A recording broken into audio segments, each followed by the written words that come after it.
السلام عليكم ورحمة الله وبركاته أصحاب تقاليقا ميلكستو جوجتان aad baan idin salaamaynaa hadday maalidii tahay maalin wacan haddii habeenidii tahayna habeen wacan xilli kasta idin tahayna wanaagsan waa ku mahadsantihiin mar walba sadnoo daawataan waayo haddaan idinkeedii mahad celi weyno dadkiina halkan na soo gaarsiiyey ee laagta saaraya barnaamijka muuqaalka daawanaya sii sheergaraynaya waxaan idinka aan maanta idinku tilmaamo aniga uma garanayo waad mahadsantihiin inta maalmahan muuqaaladii aan naga baratay inaan vlog idin soo duubno amba inaanu magaalo kala tagno fiidiyoyadii magaalooyin kale idin soo duubno waan idin soo wadnaa hana sugi waayna fadlan waxaan ka codsanayaa muuqaalkan haddii aad furteen inaydaan inta furtaan aan iskaga tagay muuqaalku waa muuqaal yaroo gaaban aan ugu talagalay inaan u dheeraan muuqaalka daawada siina sheergareeya waa mahadsantihiin saa titleka ku aragtaanba waa dood rag iyo dumar ka dhaxaysa oo waxa qabtay Universal TV laga yaabo inaad aragteen laakiin muuqaalka waxaan u soo duubnay in intiina aan arag iyo intiina aragtay anaa fikrad ka dhaho idinkuna aad commentiga aad nagu soo qortaan wixii aad fikrada ee aad ka qabtaan waa mahadsantihiin muuqaalkan guda galaynaa inan baa dooda ku horeysa waa mowduuc yaroo gaaban inantiin wada dhegeysan doonaa haye daawasho wacan di aanu xineeyo iyo xeelad uu gabadh labaad ku guursado uusan hayn daaba iska daayay gabadhu qarsanay haddii aad xineeyaha lahayn oo aanad u badheeri karin inaad xaaskaagii koowaad u sheegtood qanciso khaladkaasna waxaa sababay ninku isagaa mas-uula isagaa guriga maamulkiisa iyo hadhkiisa isagaa gabadha marka waa inaanu odhanin gabadhii walaal waan ku qarinaya ma fahantay talabaad meesha taale loo baahan yahay la waadaxiyaa waxay tahay tan uu abku sheegay ah inay dumarkii lacag badan ay dalbanayaan masayrtira horta masayrtirku aslanba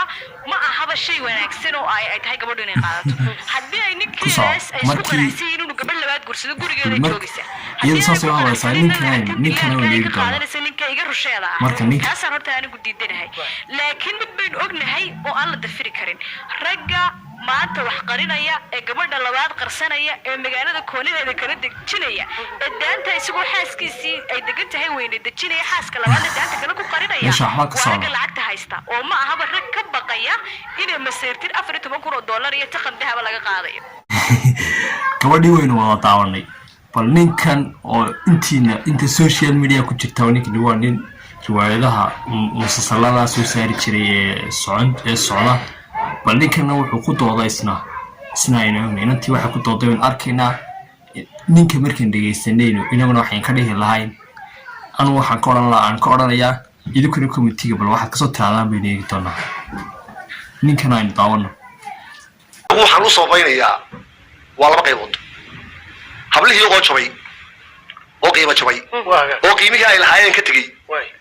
inan reer dhalay oo nin xalaala guursanaysa marka ay yeesho aan ku qarsado waa dhaqan aad u liito wey taas waa qodob waxay helaysaa mid daadihiya oo keligeed qaba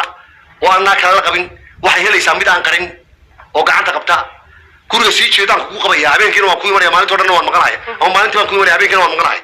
anigu shakhsiyan waxaan haysaa dhaqan liito runtii waxaan noo soobaynayaa hablihii oo qiimo jabay kow qodobka labaad dhaqaalaha oo aad loogu yar ninku xaas buu leeyahay wuxuu iska damcay inuu xaas kale iska guursado islaanta buuqeeda guri noodis masayrtirkeen sedkeen awal hablaha marka la guursado qaalin baa la bixin jiray masayrtira nin walbana dadka inta badan qaalin u lahaa gurigeeda iyo reerkeeda iyo danaheeda maamulo jirtay laakiin maanta haddaad ku too islaanta waa guursanayaa marka ugu horeyso horta haddaad guri kuraag jirto waad guri dhistaa kow sed dahaba waa inaad bixisaa waxaaba waxa ka daran buuqu kaa dami maayo qalbiga dumarku waa muraadina hadday jabto dib uma qabanto gabadha daacadnimadeeda iyo dadnimadeeda iyo is-aaminkiina waxaa kuugu dambaysa maalinta aad gabadh kale la guursato marka anigu labadaas sababood ayaan haddaad su-aasha kusoo dhawaado waxaad aragtay dhacdooyin fara badan oo ninka ama gabadhiisii oo masayrtay oo ninka gabadh kale la guursatay waxaan rajeynayaa inay fideoga wada dhamaysateen inantu soo doodaysana waad aragtaan ninku soo doodayna waad aragtaan ninku wuxuu leeyahay inantu iyadaaba marka hore nacasaba haddii ay magaranaysahay ninka ay ka yeesho inuu qarsado iyadaaba gabadhu sax ahayd gabadhuna waxay ku doodaysa wada arkeenay haddii aan fikirkeyga anigu aan ka hadlo gabadha haddii aan ayada mid aan hadalkeeda haddii aan waru dhaadhaco iyadu waxay ka hadlaysaa in ninku ayadu mawduucaabay ku tabay inay guursadaan raggu laba wax mid wax ka badan